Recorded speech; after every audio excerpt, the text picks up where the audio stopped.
മലബാറിലെ മുസ്ലിം ജനതയെ തകർത്ത് ഛിന്നഭിന്നമാക്കാൻ CPM ശ്രമിക്കുന്നു. മലബാറിലെ മുസ്ലിങ്ങളിൽ വലിയ തോതിൽ സ്വാധീനമുള്ള സമസ്ത കേരള ജംഇയ്യത്തുൽ ഉലമയെ രണ്ട് കഷ്ണമാക്കി മാറ്റാൻ വേണ്ടി CPM ശ്രമിച്ചുകൊണ്ടിരിക്കുന്നു. സമസ്ത കേരള ജംഇയ്യത്തുൽ ഉലമയിൽ ഭിന്നിപ്പുണ്ടാക്കി ആ സംഘടനയെ ദുർബലപ്പെടുത്താൻ, അതുവഴി മുസ്ലിം രാഷ്ട്രീയത്തെ തന്നെ ദുർബലപ്പെടുത്താൻ CPM ശ്രമിച്ചുകൊണ്ടിരിക്കുന്നു. പ്രിയമുള്ളവരെ, ഈ നാടിനോട്, ഈ പ്രദേശങ്ങളോട് ഒരു മമതയും കാണിച്ചില്ലെങ്കിലും ഈ പ്രദേശങ്ങളിലെ ജനവിഭാഗങ്ങളുടെ രാഷ്ട്രീയ, സാമൂഹ്യ, മതപ്രവർത്തനങ്ങളെ ദീർഘകാലമായി ഈ ജില്ലയിൽ പലതരത്തിലുള്ള പ്രക്ഷോഭങ്ങൾ ജില്ലയുടെ വികസനവുമായി ബന്ധപ്പെട്ട് നടന്നു വരുന്നുണ്ട്. പലപ്പോഴും ആ വികസന പോരാട്ടങ്ങൾ, പ്രക്ഷോഭങ്ങളെ കേരളം ആകെ ശ്രദ്ധിക്കുന്നത് SSLC പരീക്ഷയുടെ ഫലം പുറത്തു വന്നതിന് ശേഷം +1 അഡ്മിഷൻ കിട്ടാത്ത വലിയ ഒരു എണ്ണം കുട്ടികൾ കേരളത്തിൻ്റെ മുമ്പിൽ ഒരു പൊതു ചോദ്യചിഹ്നമായി മാറുന്ന ഘട്ടത്തിൽ മാത്രമാണ് മലപ്പുറം ജില്ലയുടെ വികസന പിന്നാക്കാവസ്ഥ കേരളം ചർച്ച ചെയ്യുന്നത്. അതല്ലാത്ത സന്ദർഭങ്ങളിലെല്ലാം മലപ്പുറത്തെക്കുറിച്ച് നടക്കുന്ന ചർച്ച അങ്ങേയറ്റം പ്രതിലോമകരമാണ്.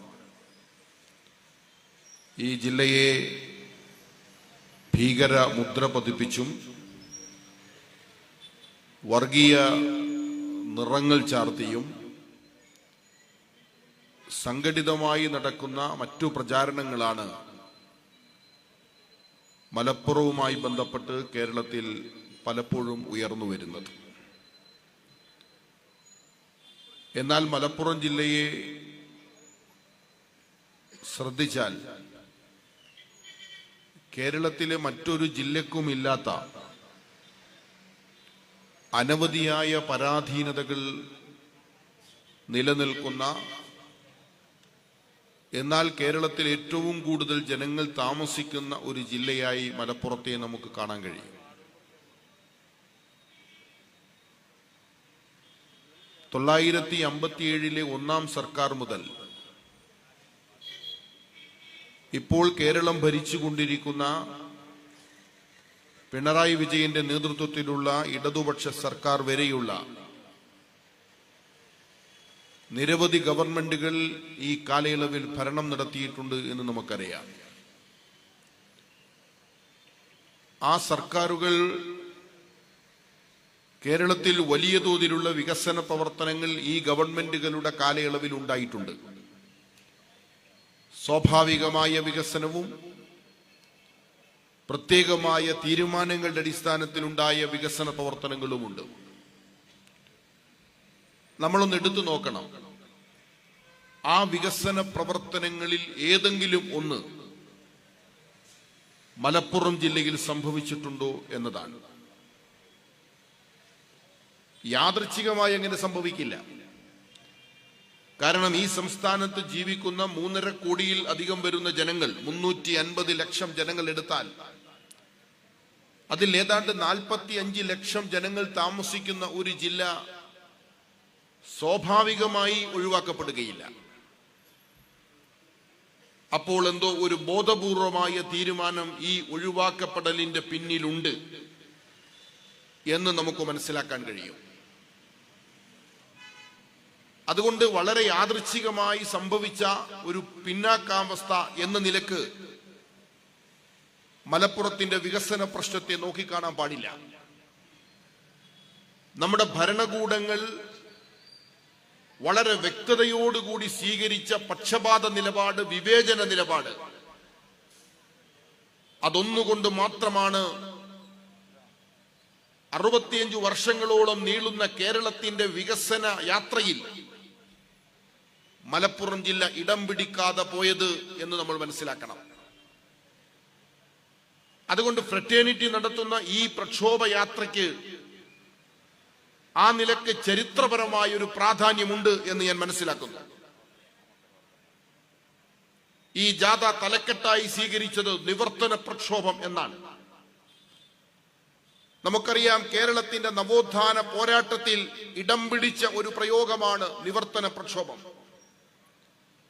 ശ്രീ ചിത്തിര തിരുനാൾ തിരുവിതാംകൂറിൽ രാജാവായിരിക്കുമ്പോൾ തിരുവിതാംകൂറിലെ ജനങ്ങളിൽ ഏറ്റവും കൂടുതൽ പിന്നാക്കാവസ്ഥ അനുഭവിക്കുന്ന 3 സമുദായങ്ങൾ, മുസ്ലിങ്ങൾ, ക്രൈസ്തവർ, ഈഴവർ, ഈ 3 വിഭാഗങ്ങൾക്ക് തിരുവിതാംകൂറിലെ ഭരണ നിർവഹണത്തിൽ പങ്കാളിത്തമുണ്ടായിരുന്നില്ല, കാര്യമായ പങ്കാളിത്തമുണ്ടായിരുന്നില്ല. ശ്രീമൂലം പ്രജാസഭയിലോ തിരുവിതാംകൂർ അസംബ്ലിയിലോ ഇത്തരം ജനവിഭാഗങ്ങളുടെ പ്രശ്നങ്ങൾ വേണ്ടവണ്ണം ഉന്നയിച്ച് ചർച്ച ചെയ്യാൻ കഴിയുന്ന ഒരു സാഹചര്യം ഉണ്ടായിരുന്നില്ല.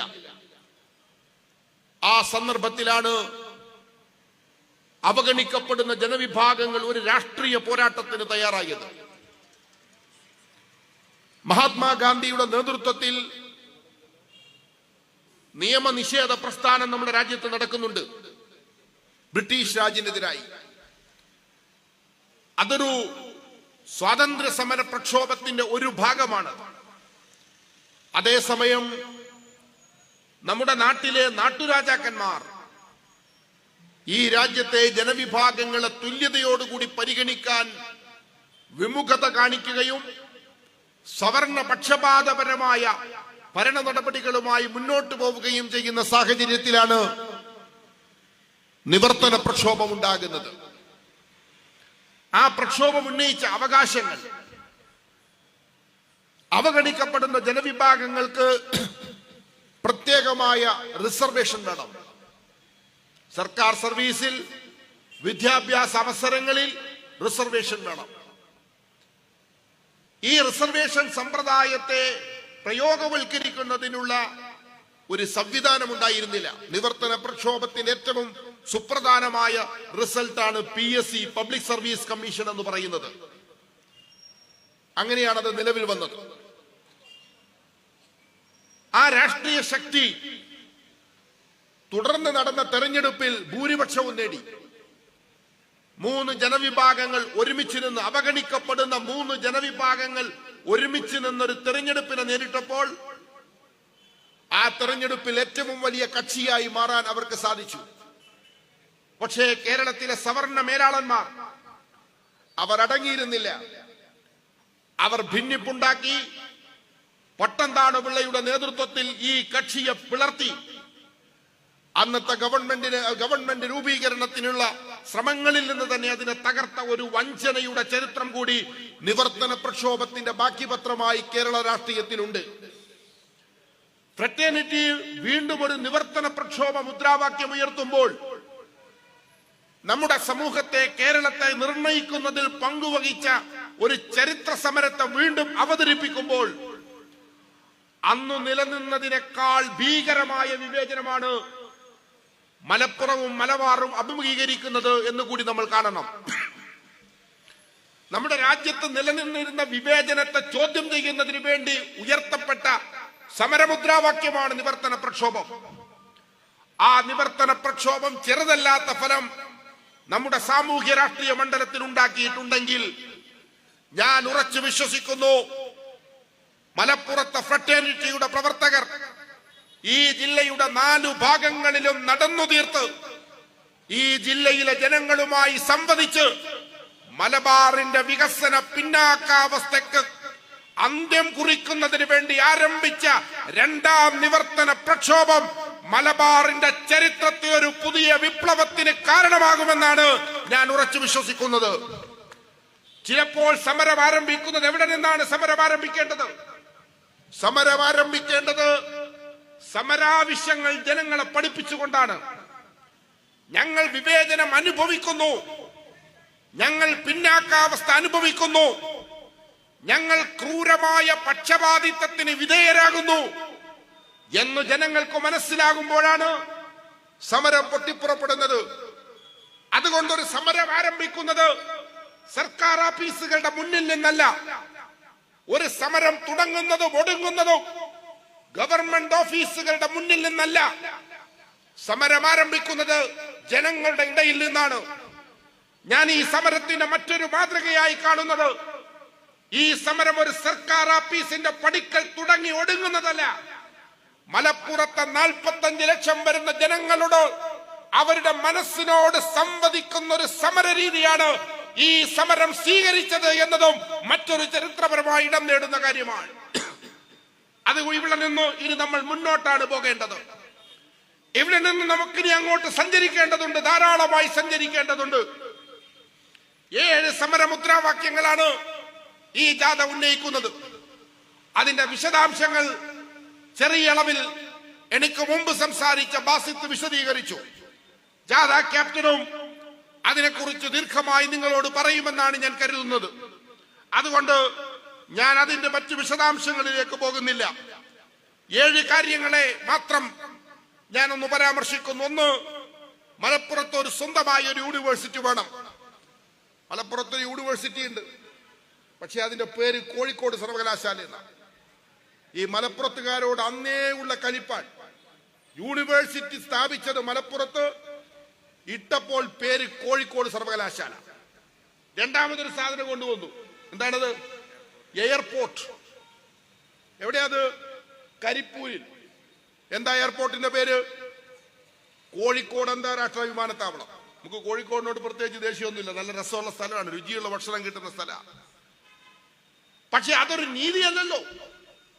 ഒരു ജില്ലയിൽ മലപ്പുറം എന്ന് പറയുന്നത് പഴയ മദ്രാസ് റീജൻസിയുടെ ഭാഗമായി 1880കളിൽ തന്നെ മലപ്പുറം എന്ന പേരുണ്ട്. മലബാർ സ്പെഷ്യൽ പോലീസിന്റെ ആദ്യത്തെ പേരെന്താ? മലപ്പുറം സ്പെഷ്യൽ പോലീസ് എന്നാ. അപ്പോ ഈ യൂണിവേഴ്സിറ്റിയും വിമാനത്താവളവും ഉണ്ടാക്കാൻ വന്ന വിദ്വാൻമാർക്ക് അറിയാത്തതല്ലോ. മലപ്പുറത്താണ് ഇത് സ്ഥാപിക്കുന്നത്. പക്ഷേ പരിഗണിക്കേണ്ടതില്ല, അടയാളപ്പെടുത്താൻ പാടില്ല. മലബാർ റീജൻസിയിൽ ബ്രിട്ടീഷ് വിരുദ്ധ സമരം നടത്തിയപ്പോൾ ബ്രിട്ടീഷുകാർ പകവീട്ടി. എന്തുകൊണ്ടാ മലബാർ ചരിത്രപരമായി പിന്നാക്കം പോയത്, മലപ്പുറം പിന്നാക്കം പോയത്? ചെറിയൊരു സൂചന ബാസിത്ത് ഇവിടെ പറഞ്ഞു. ഇവിടെ ഒരു തീഷ്ണമായ സ്വാതന്ത്ര്യ സമരം നടത്തി. ബ്രിട്ടീഷുകാർ അവരുടെ നേരിട്ടുള്ള നിയന്ത്രണത്തിലായിരുന്നു മലബാർ. തിരുവിതാംകൂറും കൊച്ചിയും രാജഭരണത്തിലായിരുന്നു. നാട്ടുരാജാക്കന്മാർ ബ്രിട്ടന് കപ്പം കൊടുത്ത് അവർ തന്നെ ഭരിക്കുകയായിരുന്നു, കൊച്ചിയിലും തിരുവിതാംകൂറിലും. പക്ഷെ മലബാറിൽ ബ്രിട്ടന്റെ നേരിട്ടുള്ള ഭരണമായിരുന്നു. അവർ ഗവർണറെ വെച്ച് മലബാറിൽ ഭരണം നടത്തുന്നു. ആ ഭരണത്തിനെതിരെ മലബാറിൽ അതിശക്തമായ സ്വാതന്ത്ര്യ സമരം നടന്നു. ആ സ്വാതന്ത്ര്യ സമരം അത് ബ്രിട്ടീഷുകാർക്ക് ചില്ലറ പ്രയാസമല്ല ഉണ്ടാക്കിയത്. കീഴടങ്ങാത്ത ഒരു സമര പോരാട്ടം. വാരിയം കുന്നനെ പോലെ, അലി മുസ്ലിയാരെ പോലെ, വെളിയങ്കോട് ഉമർ ഖാദിയെ പോലെ, മമ്പുറം സയ്യിദ് അലവി തങ്ങളെ പോലെ, അദ്ദേഹത്തിന്റെ മകൻ ഫസൽ പൂക്കോയ തങ്ങളെ പോലെ മലബാറിന്റെ സമര പോരാട്ടത്തിന് നേതൃത്വം കൊടുത്ത വിപ്ലവകാരികൾ അവർ കീഴടങ്ങിയില്ല. അവർ ഒത്തുതീർപ്പിന് തയ്യാറായില്ല. കപ്പം നൽകി ഞങ്ങൾ ഭരിച്ചുകൊള്ളാമെന്നല്ല പറഞ്ഞത്. ദൈവത്തിന്റെ ഭൂമിയിൽ കപ്പം പിരിക്കാൻ നീ ആരടാ എന്ന വെളിയങ്കോട്ട ഉമർ ഖാദി ബ്രിട്ടീഷുകാരോട് ചോദിച്ചത്. അല്ലാതെ കപ്പം തന്ന് ഞങ്ങൾ വിരിക്കാമെന്നല്ല. അതുകൊണ്ട് ബ്രിട്ടൻ അത് വലിയ അസ്വസ്ഥത ഉണ്ടാക്കി, ഗവർണർമാർക്ക് വലിയ ബുദ്ധിമുട്ടുണ്ടാക്കി. ഈ പ്രദേശത്തെ കൈകാര്യം ചെയ്യണം. അതിനുവേണ്ടി അന്ന് മലബാറിൽ ഒരു സവർണ സേന ഉണ്ടായിരുന്നു. ആ സവർണ സേനയാണ് മലപ്പുറം സ്പെഷ്യൽ പോലീസും മലബാർ സ്പെഷ്യൽ പോലീസുമായി മാറിയത്. അന്ന് ഇവിടുത്തെ മാപ്പിളമാരെ അമർച്ച ചെയ്യാൻ ഉണ്ടാക്കിയ സവർണ സേനക്ക് ബ്രിട്ടൻ പേരുമാറ്റം നൽകിയതാണ് MSP. സ്വാതന്ത്ര്യം കിട്ടി കുറെ നാളായിട്ട് തിരിച്ചുവിട്ടിട്ടില്ല. ഈ നാട്ടുകാരോടുള്ള നമ്മുടെ ഭരണകൂടത്തിന്റെ സമീപനം, ബ്രിട്ടൻ ആസാം റൈഫിൾസ് ഉണ്ടാക്കി. അങ്ങ് ആസാമിൽ അവിടെ വലിയ സ്വാതന്ത്ര്യ സമരം ഉണ്ടായപ്പോൾ അമർച്ച ചെയ്യാൻ വേണ്ടി ഉണ്ടാക്കിയതാണ്. രണ്ടാമത് ഇവിടെ ഉണ്ടാക്കിയത് മലബാറില. സ്വാതന്ത്ര്യം കഴിയുമ്പോൾ ഇത് പിരിച്ചുവിടണ്ടേ? പിരിച്ചുവിട്ടില്ല. കാരണം എന്താ? ഈ പ്രദേശത്തെ ജനങ്ങളോട് സ്വാതന്ത്ര്യാനന്തരമുണ്ടായ ഭരണകൂടത്തിന്റെ മുൻവിധി, വംശീയമായ മുൻവിധി, അതാണ് ഇത്തരം സേനകളെ നിലനിർത്തിയതിന് കാരണം. ഞാൻ പറഞ്ഞത് ഈ പേരുകളും നാളുകളും എല്ലാം എല്ലാവർക്കും അറിയാം. പക്ഷെ ഈ പ്രദേശത്തെ പരിഗണിക്കാൻ പാടില്ല. ബ്രിട്ടന്റെ വിരോധം സ്വാതന്ത്ര്യ സമരമായിരുന്നെങ്കിൽ എന്താ സ്വാതന്ത്ര്യാനന്തര കേരളത്തിന്റെ കാരണം? എന്താ, എന്ത് സമീപനമാണ് ഈ വികസന വിരോധത്തിന്റെ കാരണം? ഇതാ നമ്മൾ അന്വേഷിക്കേണ്ടത്. ബ്രിട്ടീഷുകാരെ നമുക്ക് മനസ്സിലാവും. കാരണം അവരിവിടെ സ്വസ്ഥമായി രാജ്യം ഭരിക്കാമെന്ന ആളുകൾക്ക് ഇരിക്കപ്പെടുകയില്ല. നാട്ടിന്റെ എല്ലാ ഭാഗങ്ങളിൽ നിന്ന് സമരം, കീഴടങ്ങുന്നില്ല, കൊന്നിട്ടും തീരുന്നില്ല. വാഗൻ ട്രാജഡിയിലിട്ട് ശ്വാസം മുട്ടിച്ചു കൊന്നിട്ടും കീഴടങ്ങുന്നില്ല. അത് ബ്രിട്ടന് വലിയ പ്രശ്നമാണ്. അതുകൊണ്ട് അവർ പകവീട്ടി എന്ന് നമുക്ക് മനസ്സിലാക്കാം. പക്ഷെ സ്വാതന്ത്ര്യാനന്തരം കേരളപ്പിറവിക്ക് ശേഷം എന്താണ് മലപ്പുറത്തിനോട്, മലബാറിനോട് ഈ വികസന വിരോധത്തിന്റെ കാരണം? നമ്മുടെ ഭരണകൂടങ്ങളെ കുറിച്ച് പറയുന്നത് നമ്മുടെ ഭരണകൂടത്തിന് സ്വന്തമായ ജാതിയും മതവും ഇല്ലെന്ന. അത് രേഖ, അത് ഭരണഘടന. പക്ഷേ നമ്മുടെ ഭരണകൂടങ്ങൾക്ക് ജാതിയും മതവുമുണ്ട്. നമ്മുടെ ഭരണകൂടങ്ങളിൽ വന്നിരിക്കുന്നവർക്ക്, അതിനെ നയിക്കുന്നവർക്ക് ജാതിയും മതവുമുണ്ട്. പ്രാദേശികമായ അവഗണനയുണ്ട്. അതുകൊണ്ടാണ് ഇത് സംഭവിച്ചത്. മലബാറിൽ താമസിക്കുന്ന ഇപ്പോ നമ്മുടെ CPM സെക്രട്ടറി ഉണ്ടല്ലോ, ഗോവിന്ദൻ മാഷ്. വയനാട്ടില് രാഹുൽ ഗാന്ധിയുടെ വിജയത്തിന് കാരണം മുസ്ലിങ്ങൾ ഘനീഭവിച്ചത് കൊണ്ടാണ്. കെമിസ്ട്രിയൊക്കെ നല്ലതുപോലെ പഠിക്കണം ഫാറൂഖ്. മുസ്ലിങ്ങൾ ഘനീഭവിച്ചു. എവിടെ? വയനാട്ടിൽ. അപ്പോ അങ്ങനെ ഘനീഭവിച്ചതിന്റെ ഭാഗമായി പ്രിയങ്ക ഗാന്ധിക്ക് 4,10,000 വോട്ട് കിട്ടി.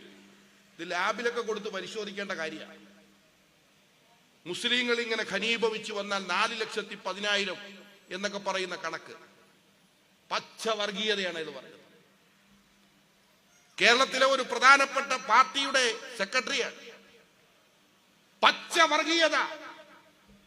മുസ്ലിങ്ങളുടെ വോട്ടിന് എന്തോ ഒരു പ്രത്യേകതയുണ്ട്. ഈ സിദ്ധാന്തമാണ് കഴിഞ്ഞ 65 കൊല്ലമായി കേരളത്തിൽ നടപ്പായിക്കൊണ്ടിരിക്കുന്നത്. പിണറായി വിജയൻ പറഞ്ഞല്ലോ മലപ്പുറത്തെ കുറിച്ച്. മലപ്പുറത്ത് വിദേശ പണം വരുന്നു.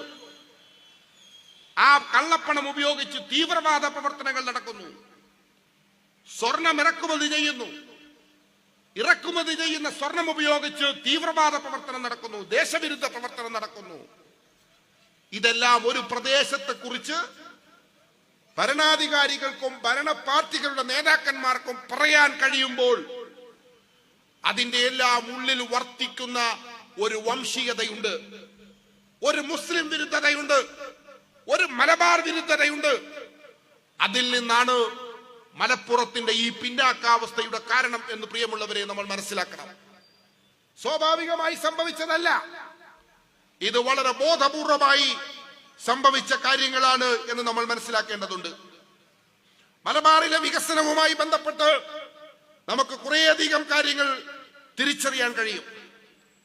2-3 ഉദാഹരണങ്ങൾ മാത്രം ഞാൻ നിങ്ങൾ ശ്രദ്ധയിൽപ്പെടുത്താം.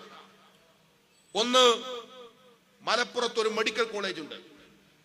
കഴിഞ്ഞ UDF ഗവൺമെന്റിന്റെ കാലത്ത് ഉമ്മൻചാണ്ടി മുഖ്യമന്ത്രിയായിരിക്കുന്ന സമയത്ത് എല്ലാ ജില്ലയിലും ഒരു മെഡിക്കൽ കോളേജ് എന്ന് പറയുന്ന ഒരു ആശയം അദ്ദേഹം കൊണ്ടുവന്നു. അതിന്റെ ഭാഗമായി എല്ലാ ജില്ലയിലും മെഡിക്കൽ കോളേജുകൾ ഉണ്ടായി. നേരത്തെ ഉണ്ടായിരുന്ന Thiruvananthapuram medical college, Alappuzha medical college, കളമശ്ശേരിയിലെ സഹകരണ സ്വഭാവത്തിൽ തുടങ്ങിയ മെഡിക്കൽ കോളേജ്, തൃശൂരിലെ medical college, Kozhikode medical college, പരിയാരത്തെ സഹകരണ മെഡിക്കൽ കോളേജ്. ഇത് കൂടാതെ കൊല്ലത്ത് ഒരു മെഡിക്കൽ കോളേജ്, ESI തുടങ്ങിയ തൊഴിലാളികൾക്ക് വേണ്ടി തുടങ്ങിയ ഒരു മെഡിക്കൽ കോളേജ് ഗവൺമെന്റ് ഏറ്റെടുത്തു. കൊല്ലം ജില്ലയിലെ പാരിപ്പള്ളിയിൽ. പത്തനംതിട്ട ജില്ലയിലെ കോന്നിയിൽ ഒരു ഗവൺമെന്റ് മെഡിക്കൽ കോളേജ് ആരംഭിക്കാൻ തീരുമാനിച്ചു. അതേപോലെ തന്നെ ഇടുക്കി ജില്ലയിൽ ഒരു മെഡിക്കൽ കോളേജ് തീരുമാനിച്ചു. പിന്നീട് വരുന്നത് പാലക്കാട് ജില്ലയിലാണ്. പാലക്കാട് പട്ടികജാതി പട്ടികവർഗ വിഭാഗങ്ങൾക്ക് പ്രത്യേക പരിഗണന നൽകുന്ന ഒരു മെഡിക്കൽ കോളേജ് തീരുമാനിച്ചു. കാസർഗോഡാണ് പിന്നെ മെഡിക്കൽ കോളേജ് പോട്ടത്. കാസർഗോഡ് തീരുമാനിച്ചു. മലപ്പുറത്തും തീരുമാനിച്ചു. നിങ്ങൾ ഈ മെഡിക്കൽ കോളേജ് തീരുമാനിച്ച് ഓരോ പ്രദേശത്തും പോയി നോക്കൂ. ഒന്ന്, എന്റെ വീടിന് വളരെ അടുത്താണ് പാരിപ്പള്ളി എന്ന് പറയുന്ന സ്ഥലം. എല്ലാ ഇൻഫ്രാസ്ട്രക്ചറുമുള്ള ഒരു വലിയ മെഡിക്കൽ കോളേജ് ക്യാമ്പസ്. ഇൻഫ്രാസ്ട്രക്ചർ ഉണ്ട്, പക്ഷേ രോഗികളില്ല, ഡോക്ടർമാരില്ല, അവിടെ ആരും ചികിത്സിക്കാൻ ഇപ്പൊ പോകാറില്ല. പനി, തലവേദന, ജലദോഷം, കഫക്കെട്ട്, മൂക്കടപ്പ് തുടങ്ങിയ രോഗങ്ങൾക്കാണ് പാരിപ്പള്ളി മെഡിക്കൽ കോളേജിൽ ആളുകൾ പോവുക. കാര്യം അതിന് 45 കിലോമീറ്റർ അപ്പുറത്ത് വളരെ സർവസജ്ജമായ തിരുവനന്തപുരം മെഡിക്കൽ കോളേജ് സ്പെഷ്യാലിറ്റി ബ്ലോക്കോട് കൂടി പ്രവർത്തിക്കുന്നുണ്ട്. എല്ലാ ഡോക്ടർമാരും ഏതു നേരവും അവിടെയുണ്ട്. തിരുവനന്തപുരത്തായതുകൊണ്ട് ഇടക്കിടക്ക് മന്ത്രിമാരുടെ തലച്ചുറ്റൽ വരുന്നത് കൊണ്ട് ചികിത്സിക്കാൻ സൗകര്യം വേണമെന്നുള്ളത് കൊണ്ട് നല്ല ക്വാളിറ്റിയിൽ അവിടെ നിലനിർത്തിയിട്ടുണ്ട്. ഭരണകൂടത്തിന്റെ നേർക്കുനേരെയുള്ള കാഴ്ചയിലായതുകൊണ്ട് 24 മണിക്കൂറും പ്രവർത്തിക്കുന്ന മികച്ച അത്യാഹിത വിഭാഗത്തോടുകൂടി തിരുവനന്തപുരത്ത് മെഡിക്കൽ കോളേജുണ്ട്. പാരിപ്പള്ളിയിൽ ഈ ഇൻഫ്രാസ്ട്രക്ചർ വെറുതെ കിടന്ന് നശിക്കുകയാണ്. അവിടെ ഇൻഫ്രാസ്ട്രക്ചർ ഉണ്ട്, രോഗികളില്ല. കോന്നിയിൽ മെഡിക്കൽ കോളേജിന് ആവശ്യമായ പുതിയ ക്യാമ്പസ് സ്ഥലം വാങ്ങി നല്ല ബിൽഡിങ്ങുകൾ പണിതീർന്നുകൊണ്ടിരിക്കുന്നു. കോഴ്സുകൾ അനുവദിച്ച് അവിടെ കുട്ടികൾ പഠനം നടക്കുന്നു. ഒരു വികസന പോരായ്മയും ഇല്ല. ഇടുക്കിയിലെ പൈനാവിൽ അവിടെയും സ്ഥലം വാങ്ങി നിർമ്മാണ പ്രവർത്തനങ്ങൾ നടന്നുകൊണ്ടിരിക്കുന്നു. കാസർഗോഡ് വികസനപരമായി പിന്നാക്കാവസ്ഥ നിൽക്കുന്ന ഒരു സ്ഥലമാണ്. കാസർഗോഡ് ചില പ്രശ്നങ്ങളുണ്ട്. പാലക്കാട് ക്യാമ്പസിന്റെ നിർമ്മാണം പൂർത്തിയായി ഏകദേശം നല്ല ബിൽഡിങ്ങോട് കൂടി പാലക്കാട് മെഡിക്കൽ കോളേജ് അതിന്റെ ഒടുവിലേക്ക് എത്തുകയാണ്. മലപ്പുറത്ത് എന്താ സംഭവിച്ചേ? മലപ്പുറത്ത് ക്യാമ്പസ് വാങ്ങി 1 സെന്റ് സ്ഥലം വാങ്ങി ഓത്തിക് സാഹിബ് പുതുതായിട്ട് ഈ ക്യാമ്പസിന് പകരം എന്താ ചെയ്തേ? മഞ്ചേരി മെഡിക്കൽ കോളേജിന്റെ മങ്ങിത്തുടങ്ങിയ ബോർഡ്, മഞ്ചേരി ജനറൽ ആശുപത്രിയുടെ മങ്ങിത്തുടങ്ങിയ ബോർഡ് എടുത്തു മാറ്റി Malappuram medical college, Manjeri medical college എന്നൊരു ഫ്ലക്സ് സ്ഥാപിച്ചു. ഇതെങ്ങനെയാ സംഭവിക്കുന്നത്? ഒരു ഗവൺമെന്റ്, ആ ഗവൺമെന്റിന്റെ കീഴിലുള്ള ഡിപ്പാർട്ട്മെന്റ് കേരളത്തിലെ 5 സ്ഥലങ്ങളിൽ പുതുതായി മെഡിക്കൽ കോളേജുകൾ സ്ഥാപിക്കാൻ ഒരു തീരുമാനം, ആ തീരുമാനം ഇംപ്ലിമെന്റ് ചെയ്യുന്നത് ഒരു ഡിപ്പാർട്ട്മെന്റ്, മേൽനോട്ടത്തിലെ ഉദ്യോഗസ്ഥന്മാർ ഒരേ ഉദ്യോഗസ്ഥന്മാർ. അവർക്കെന്താ മലപ്പുറത്തെത്തുമ്പോ ഒരു മാറ്റം? മഞ്ചേരിയിലെ ജനറൽ ആശുപത്രി എന്ന് പറയുന്നത് വളരെ ഇടുങ്ങിയ സ്ഥലത്ത് നിൽക്കുന്ന ഒരു ആശുപത്രിയാണ്.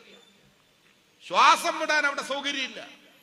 ആ സ്ഥലത്ത് ഒരു മെഡിക്കൽ കോളേജ്, എന്താ പരിസര പ്രദേശത്തൊന്നും സ്ഥലം കിട്ടില്ലായിരുന്നോ?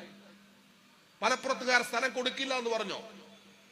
ഞങ്ങളുടെ സ്ഥലമില്ല എന്ന് പറഞ്ഞോ? ആ ഒരു ശ്രമം പോലും നടത്തിയില്ല. എന്നിട്ട് ഇനി എന്താ? ബാക്കി കാര്യം കൂടി അന്വേഷിക്കുമ്പോഴാണ് നമുക്ക് മനസ്സിലാവുക, ഈ മാറ്റിയ ഫ്ലെക്സ് ബോർഡ് ആരുടെ ചെലവില? അത് സർക്കാരിന്റെ ചെലവിലല്ല. മലപ്പുറത്തുകാര് വളരെ ഉദാരന്മാരാണ്. മലപ്പുറത്തുകാർ അവരുടെ ഉദാരത കൊണ്ടുണ്ടായ കുറെ ബുദ്ധിമുട്ടാണെന്ന് ഞാൻ ഇപ്പൊ വേറൊന്നും പറയില്ല.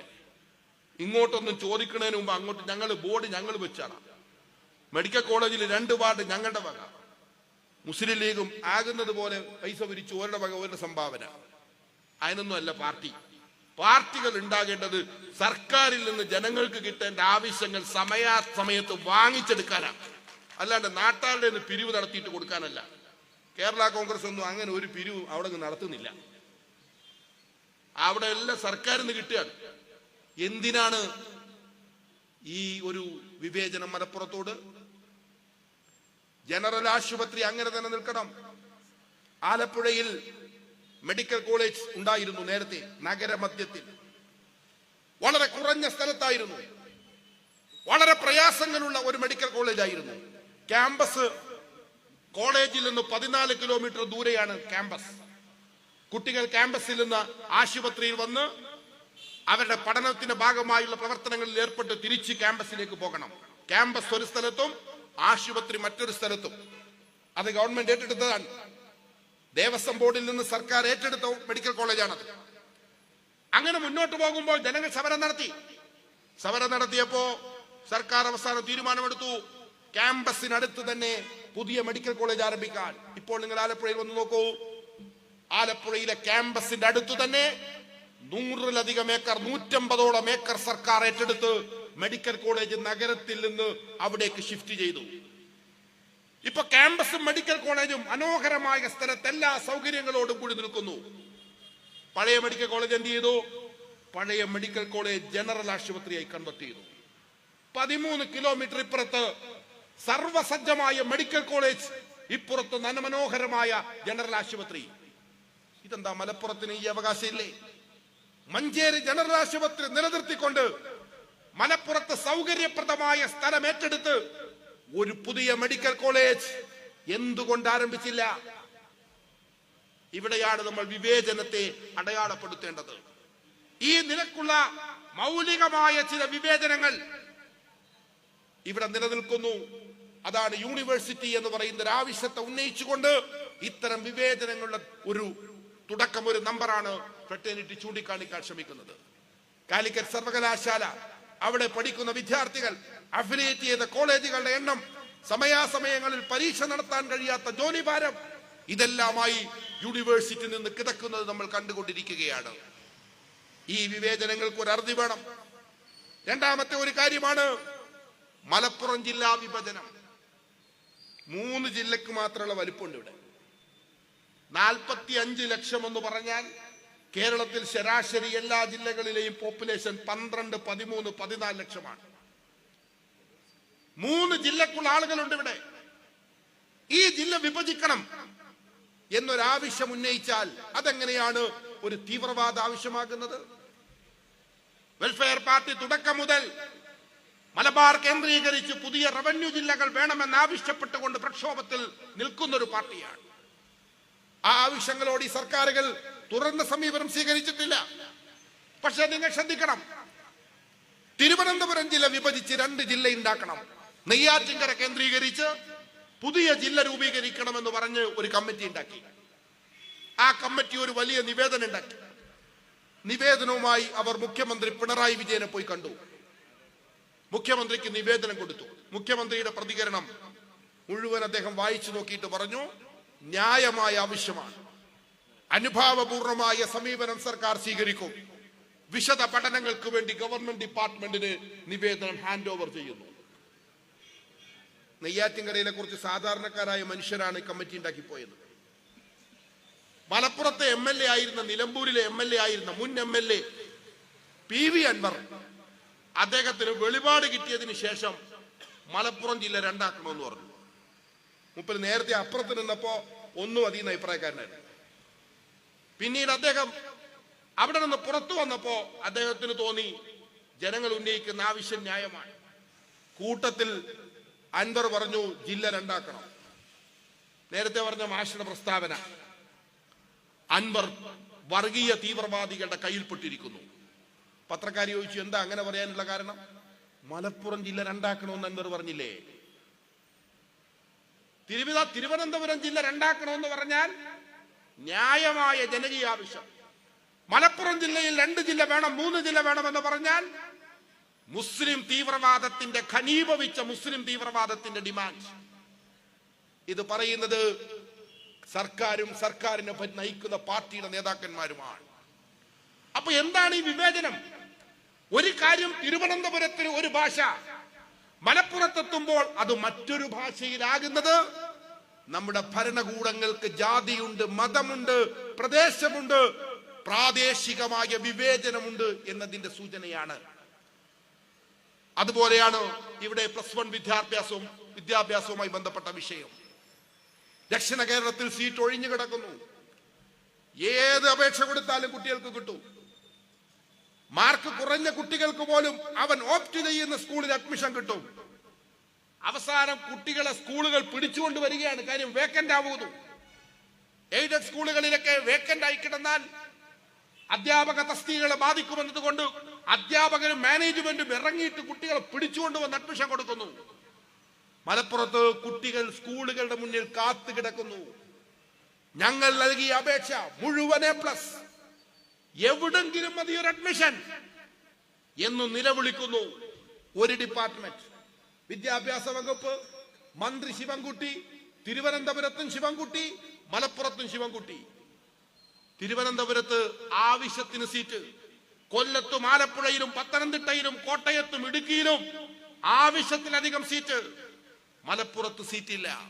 ഇത് ചൂണ്ടിക്കാണിക്കുമ്പോൾ പറയുന്നു തീവ്രവാദികളുടെ സ്വരമാണിത്, തീവ്രവാദികളിൽ നിന്ന് രൂപപ്പെടുന്ന വരുന്ന സ്വരമാണിത്. പ്രിയമുള്ളവരെ, ഈ വിവേചനങ്ങൾ എല്ലാ അതിരുകളും ലംഘിച്ച് നഗ്നമായ വിവേചനം ഇവിടെ അടിച്ചേൽപ്പിക്കപ്പെടുകയാണ്. ശിവൻകുട്ടിയുടെ കണക്ക് കഴിഞ്ഞ പ്രാവശ്യം നമ്മളൊരു കണക്ക് കേട്ടു. ശിവൻകുട്ടി മലപ്പുറത്ത് കണക്ക് കൂട്ടിയതിൽ പ്രശ്നമാണ്.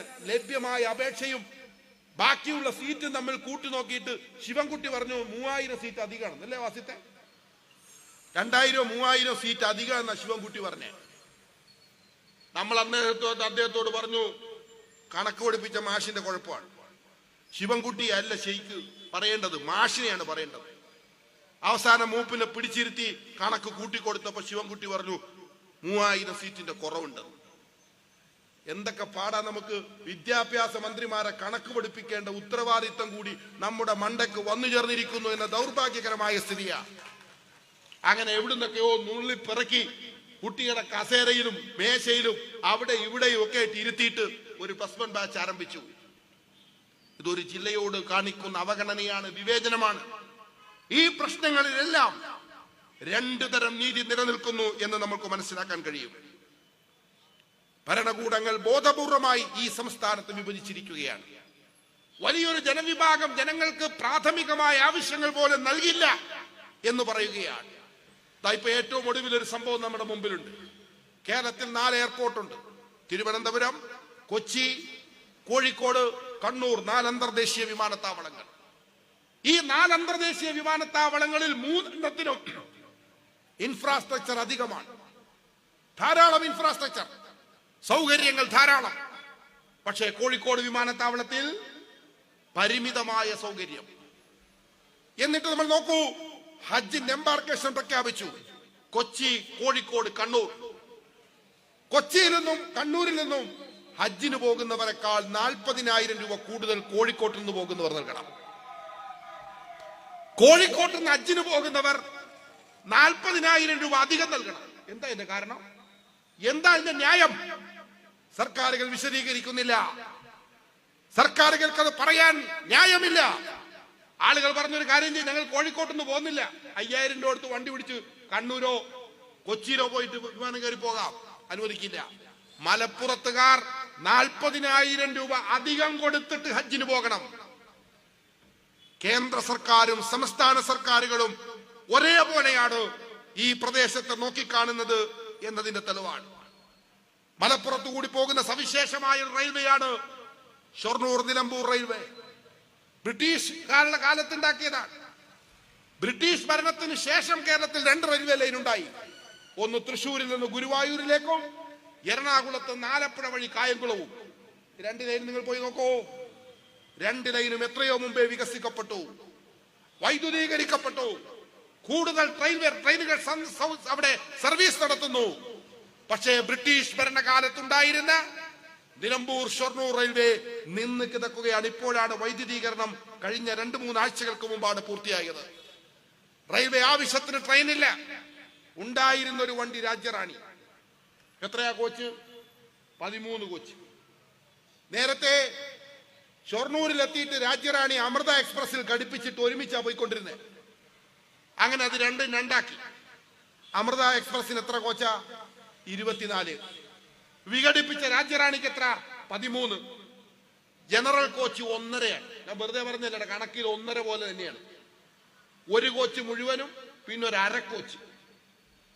ബാക്കി അരയിലാണ് മറ്റേ പറയിൽ നിന്ന് ലൈറ്റ് അടിക്കുന്ന ആളുണ്ടല്ലോ, ആള് നിൽക്കുന്നത് ബാക്കി അരയിലാണ്. അപ്പൊ ഒരു 2 കോച്ച് കൂടി വേണം. ജനങ്ങൾ ആവശ്യം ഉന്നയിച്ചു. വെൽഫെയർ പാർട്ടിയൊക്കെ വലിയ സമരം നടത്തി, ധാരാളം നിവേദനം കൊടുത്തു. അവസാനം റെയിൽവേ തീരുമാനിച്ചു 2 ജനറൽ കോച്ച് തരാം. സന്തോഷം. ആളുകൾ ആദ്യത്തെ മിനിറ്റിലൊക്കെ പോസ്റ്റ് ഇട്ടു. അടിയിക്ക് നോക്കിയപ്പോഴാണ് കണ്ടത് 2 ജനറൽ കോച്ച് തരും, പകരം 2 സ്ലീപ്പറിങ് എടുക്കും.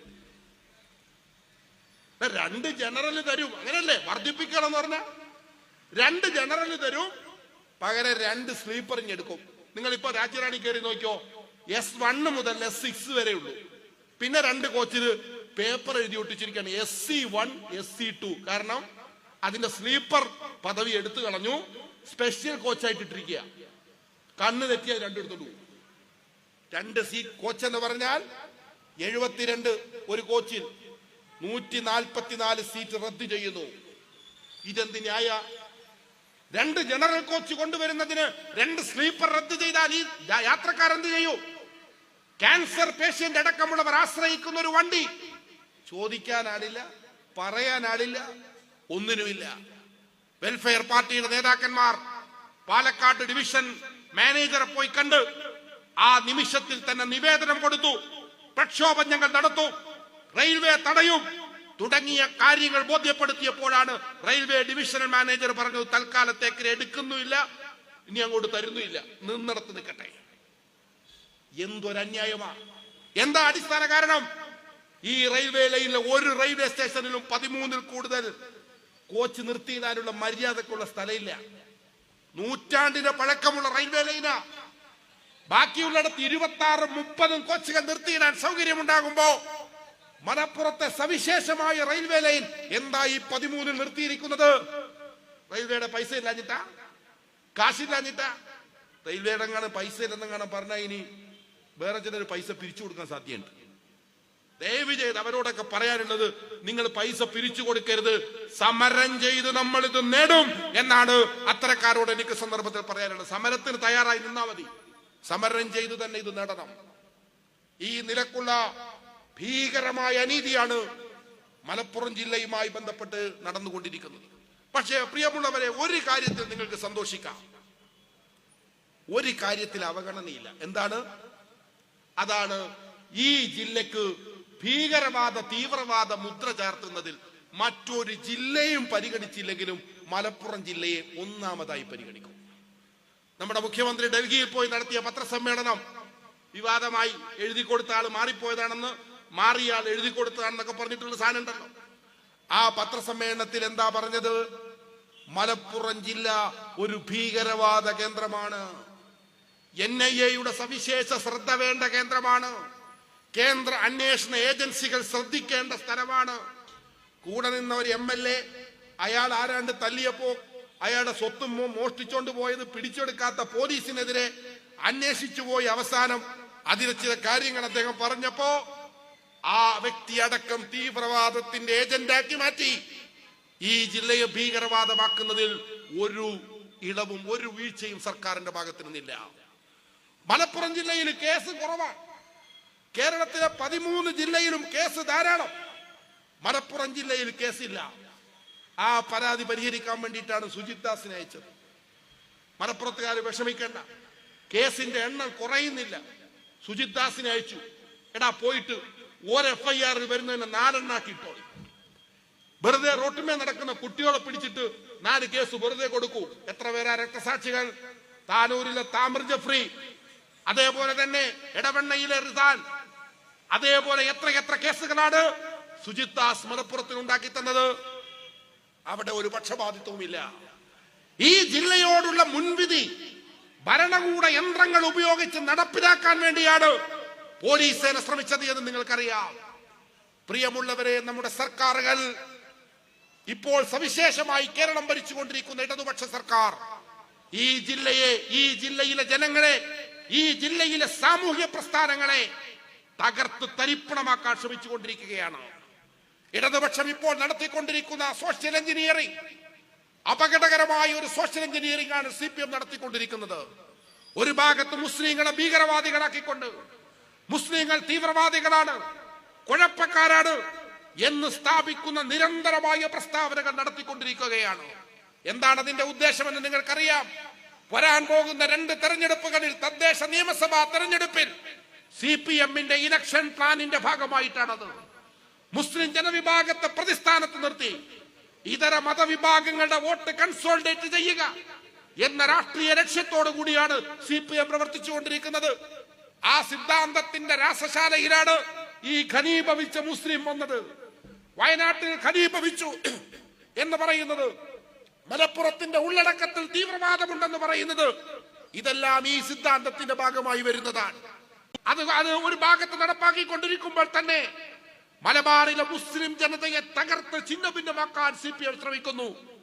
മലബാറിലെ മുസ്ലിങ്ങളിൽ വലിയ തോതിൽ സ്വാധീനമുള്ള സമസ്ത കേരള ജംഇയ്യത്തുൽ ഉലമയെ 2 കഷ്ണമാക്കി മാറ്റാൻ വേണ്ടി CPM ശ്രമിച്ചുകൊണ്ടിരിക്കുന്നു. സമസ്ത കേരള ജംഇയ്യത്തുൽ ഉലമയിൽ ഭിന്നിപ്പുണ്ടാക്കി ആ സംഘടനയെ ദുർബലപ്പെടുത്താൻ അതുവഴി മുസ്ലിം രാഷ്ട്രീയത്തെ തന്നെ ദുർബലപ്പെടുത്താൻ CPM ശ്രമിച്ചുകൊണ്ടിരിക്കുന്നു. പ്രിയമുള്ളവരെ, ഈ നാടിനോട്, ഈ പ്രദേശങ്ങളോട് ഒരു മമതയും കാണിച്ചില്ലെങ്കിലും ഈ പ്രദേശങ്ങളിലെ ജനവിഭാഗങ്ങളുടെ രാഷ്ട്രീയ, സാമൂഹ്യ, മതപ്രവർത്തനങ്ങളെ ദുർബലപ്പെടുത്തുക എന്ന അപകടകരമായ ലൈനുമായിട്ടാണ് ഇപ്പോൾ കേരളത്തിലെ CPM നേതൃത്വം മുന്നോട്ട് പോയിക്കൊണ്ടിരിക്കുന്നത്. ഈ സന്ദർഭം അത്തരം നീക്കങ്ങൾക്കെതിരായ പോരാട്ടത്തിന്റെ കൂടി സമയമായി മാറണം. ദേശീയ തലത്തിൽ BJP ചെയ്തുകൊണ്ടിരിക്കുന്നത് മുസ്ലിങ്ങളുടെ പൂർവ്വകാലം പറഞ്ഞുകൊണ്ടാണ്. ഔറംഗസീബിനെതിരെ യുദ്ധം ചെയ്യുക, ടിപ്പു സുൽത്താനോട് പകവീട്ടുക. അതിനുവേണ്ടിയാണ് നരേന്ദ്രമോദിയും BJPയും ദേശവ്യാപകമായി ക്യാമ്പയിൻ നടത്തിക്കൊണ്ടിരിക്കുന്നത്.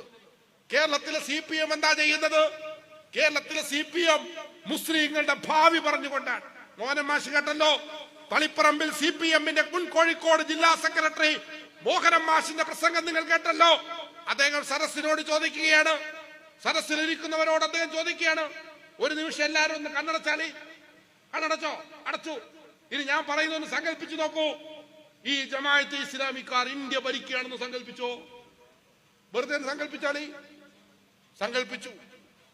ആരായിരിക്കും അവർ ഇന്ത്യ ഭരിച്ചാൽ ഏറ്റവും കൂടുതൽ പീഡിപ്പിക്കപ്പെടാൻ പോകുന്നത്? കണ്ണടച്ചിരുന്നവനൊന്നും ഉത്തരം കിട്ടിയില്ല. ഓന്റെ കൺമുമ്പിലൊന്നും അങ്ങനെ ഒരു ഉത്തരവ് വരുന്നില്ല. അപ്പൊ മോഹനൻ മാഷ് തന്നെ മറുപടി, ഇന്ത്യയിലെ ഹിന്ദുക്കളായിരിക്കും ഏറ്റവും കൂടുതൽ പീഡിപ്പിക്കപ്പെടുക. എവിടേക്കാണ് ഇവർ കൊണ്ടുപോകുന്നത്? അപ്പൊ ഭാവിയിൽ മുസ്ലിങ്ങൾ ഭരിക്കാൻ പോകുന്നു. കുഞ്ഞു എന്താണ്, ഹസൻ കുഞ്ഞാലിക്കുട്ടി അമീർ കേരളം പിടിക്കാൻ പോകുന്നു. മുസ്ലിം ലീഗിനെ മുൻനിർത്തിക്കൊണ്ട് കേരളത്തിലെ ധ്രുവീകരണമാണ് വരാൻ പോകുന്നത്. മുസ്ലിങ്ങളുടെ റെപ്രസെന്റേഷനുള്ള ഒരു സർക്കാർ കേരളത്തിൽ അധികാരത്തിൽ വരാൻ പാടില്ല എന്ന സാഹചര്യ നിർമ്മിതിയാണ് ഇപ്പോൾ CPM നടത്തിക്കൊണ്ടിരിക്കുന്നത്. ആ സാഹചര്യ നിർമ്മിതി വിജയിച്ചാൽ മുസ്ലിം ലീഗിന്റെ പങ്കാളിത്തമുള്ള ഒരു സർക്കാർ കേരളത്തിൽ അധികാരത്തിൽ വരുന്നത് ചെറുത്തു തോൽപ്പിക്കാൻ മുസ്ലിം ഇതര ജനവിഭാഗങ്ങളെ നിർബന്ധിതമാക്കുന്ന ഒരു സോഷ്യൽ എഞ്ചിനീയറിംഗ് ആണ് CPM നടത്തിക്കൊണ്ടിരിക്കുന്നത്. ഇത് വിജയിക്കാൻ പാടില്ല. ഇത് വിജയിച്ചാൽ കേരളം ഉണ്ടാകില്ല. ഇത് വിജയിച്ചാൽ ഈ അനീതിക്ക് കനം കൂടും. ഇത് വിജയിച്ചാൽ ഈ നാട് വീണ്ടും വീണ്ടും മുറിക്കപ്പെടും. അതുകൊണ്ട് പ്രിയമുള്ളവരെ, ഇതൊരു നിർണായകമായ സമരമാണ്. ഫ്രട്ടേണിറ്റി ആരംഭിച്ചിരിക്കുന്ന ഈ വികസന പോരാട്ടം ഭൗതികമായ വികസനത്തിന്റെ മാത്രം പ്രശ്നമല്ല. നമ്മുടെ ഭരണകൂടങ്ങളെ കീഴടക്കിയിരിക്കുന്ന ഈ സവർണ ബോധം, ഈ വംശീയ ബോധം, ഈ വിദ്വേഷം, വെറുപ്പ്, അതിനെതിരായ പോരാട്ടം കൂടിയാണ് നിങ്ങൾ നയിച്ചുകൊണ്ടിരിക്കുന്ന ഈ സമരമെന്നാണ് ഈ ചരിത്ര സന്ദർഭത്തെ സാക്ഷി നിർത്തി എനിക്ക് പറയാനുള്ളത്. അതുകൊണ്ട് മലബാറിലെ ജനങ്ങളോട്, സവിശേഷമായി മലപ്പുറത്തെ ജനങ്ങളോട് വെൽഫെയർ പാർട്ടിക്ക് അഭ്യർത്ഥിക്കാനുള്ളത്, ഇപ്പോൾ നടത്തിക്കൊണ്ടിരിക്കുന്ന ഈ ഭീകരമായ പ്രവർത്തനമുണ്ടല്ലോ, കേരളത്തിലെ ഭരണകൂടത്തിന്റെയും കേരളത്തിലെ ഭരണ പാർട്ടിയുടെയും കേരള മുഖ്യമന്ത്രിയുടെയും നേതൃത്വത്തിൽ നടന്നുകൊണ്ടിരിക്കുന്ന അപകടകരമായ ഈ നീക്കത്തെ ചെറുത്തു തോൽപ്പിക്കാൻ ജനങ്ങൾ തയ്യാറാവേണ്ടതുണ്ട്. അവർ നടത്തിക്കൊണ്ടിരിക്കുന്നത് നാടിന്റെ ഭാവിക്ക് ഉപകരിക്കപ്പെടുന്നതല്ല. വീണ്ടും ഒരിക്കൽ കൂടി സർക്കാർ അധികാരത്തിൽ വരണം, മൂന്നാമതും എനിക്ക് മുഖ്യമന്ത്രിയാകണം എന്ന ഇടുങ്ങിയ മനസ്ഥിതിയിൽ നിന്ന് ഈ നാടിനെ തകർക്കുന്ന നിലപാടുമായിട്ടാണ് അവർ മുന്നോട്ട് പോകുന്നത്. അതനുവദിച്ചു കൊടുത്താൽ നമ്മുടെ ഭാവി തലമുറ നമ്മളെ വിചാരണ ചെയ്യും. ഈ നാടിന്റെ മതനിരപേക്ഷ അടിത്തറ തകരും. ഈ നാടിന്റെ ഐക്യവും കൂട്ടായ്മയും ഇല്ലാതാകും. അത് സംഭവിക്കാതിരിക്കാൻ വളരെ ഉജ്ജ്വലമായ പോരാട്ടങ്ങൾ വരും ദിവസങ്ങളിൽ സംഘടിപ്പിക്കപ്പെടേണ്ടതുണ്ട്. ഒരു കാര്യം ഞാൻ ഈ സന്ദർഭത്തിൽ ഓർമ്മപ്പെടുത്താൻ ആഗ്രഹിക്കുന്നു. കേരളത്തിലെ സർക്കാരിനോട്, അതിന് നേതൃത്വം കൊടുത്തുകൊണ്ടിരിക്കുന്ന മുഖ്യമന്ത്രി പിണറായി വിജയനോട്, വെൽഫെയർ പാർട്ടിയുടെ ഉത്തരവാദപ്പെട്ട ഒരു പ്രവർത്തകൻ എന്ന നിലക്ക് ഞാൻ ഓർമ്മപ്പെടുത്താൻ ആഗ്രഹിക്കുന്നു. നിങ്ങൾ നടത്തുന്ന ഈ വിദ്വേഷ പ്രവർത്തനമുണ്ടല്ലോ, ആ വിദ്വേഷ പ്രവർത്തനം വിജയിക്കുമെന്ന നിങ്ങളുടെ വ്യാമോഹമുണ്ടല്ലോ, കേരള ജനതയെ അണിനിരത്തി ഞങ്ങളത് ചെറുത്തു തോൽപ്പിക്കുമെന്ന് ഈ സന്ദർഭത്തിൽ അറിയിക്കാൻ ഞങ്ങൾ ആഗ്രഹിക്കുകയാണ്. ഞങ്ങൾ വിടുകയില്ല. ഞങ്ങൾ നിങ്ങൾ എന്ത് ഭീഷണിയും പെടുത്തിക്കൊള്ളൂ, ഞങ്ങളെ തീവ്രവാദികളും ഭീകരവാദികളുമായി മുദ്രകുത്തിക്കൊള്ളൂ. സാക്ഷാൽ പിണറായി വിജയൻ താങ്കൾ മറുവശത്ത് നിൽക്കുന്ന ഈ പോരാട്ടത്തിൽ അന്തിമ വിജയം ഞങ്ങൾ നേടുക തന്നെ ചെയ്യുമെന്നാണ് ഈ സന്ദർഭത്തിൽ ഉറപ്പെടുത്താനുള്ളത്. കാരണം ഞങ്ങളുടെ ജയമെന്ന് പറയുന്നത് ഞങ്ങളുടെ പാർട്ടിയുടെ വിജയമല്ല, ഈ നാടിന്റെ വിജയമാണ്. ഈ നാടിനെ തീവ്രവാദികളുടെയും വർഗീയവാദികളുടെയും സംഘപരിവാറിന്റെ പരീക്ഷണശാലയാക്കി മാറ്റാതിരിക്കാനുള്ള പോരാട്ടമാണ്. ആ പോരാട്ടം വിജയിക്കുക എന്നത് ചരിത്രപരമായ ഒരു ഉത്തരവാദിത്തമാണ് എന്ന തിരിച്ചറിവോടുകൂടിയാണ് ഞങ്ങൾ ഈ പോരാട്ടവുമായി മുന്നോട്ട് പോകുന്നത്. കേരളത്തിന്റെ തെരുവിൽ ഞങ്ങളുണ്ട്. പിണറായി വിജയൻ ഞങ്ങളെ ഒന്ന് പറഞ്ഞാൽ രണ്ട് പറയുന്ന കുട്ടികളാണ് ഞങ്ങളുടെ കയ്യിലുള്ളത് എന്ന് നിങ്ങൾ മനസ്സിലാക്കണം. അതുകൊണ്ട് പേടിപ്പിച്ചിട്ട് കീഴടക്കാമെന്ന് തോന്നണ്ട. അങ്ങനെ പേടിപ്പിച്ചാൽ കൂടെ നിൽക്കുന്നവരുണ്ടെങ്കിൽ അവരെയും കൂട്ടി നിങ്ങൾ മുന്നോട്ട് പോയിക്കൊള്ളൂ. ചെറുത്തുനിൽപ്പിന്റെയും പോരാട്ട വീര്യത്തിന്റെയും മലബാർ സമരവീര്യത്തിന്റെയും പിന്തുടർച്ചയാണ് ഈ രാഷ്ട്രീയ പ്രസ്ഥാനത്തിന്റെ സിരകളിലൂടെ ഓടിക്കൊണ്ടിരിക്കുന്നത് എന്ന ബോധ്യത്തോടുകൂടി ഈ നാട്ടിൽ ഞങ്ങൾ മുന്നോട്ട് പോകും എന്നറിയിച്ചുകൊണ്ട് ജംഷീരിന്റെ നേതൃത്വത്തിൽ കഴിഞ്ഞ കുറേയധികം ദിവസങ്ങളായി ഈ ജില്ലയെ ഇളക്കി മറിച്ചുകൊണ്ടിരിക്കുന്ന നിവർത്തന പ്രക്ഷോഭത്തിന്റെ സമാപനം, അത് ആ സമാപന സമ്മേളനത്തിന്റെ ഔപചാരികമായ ഉദ്ഘാടനം നിർവഹിച്ചതായി അറിയിച്ചുകൊണ്ട് ഞാൻ അവസാനിപ്പിക്കുന്നു. അഭിവാദ്യങ്ങൾ. നന്ദി, നമസ്കാരം.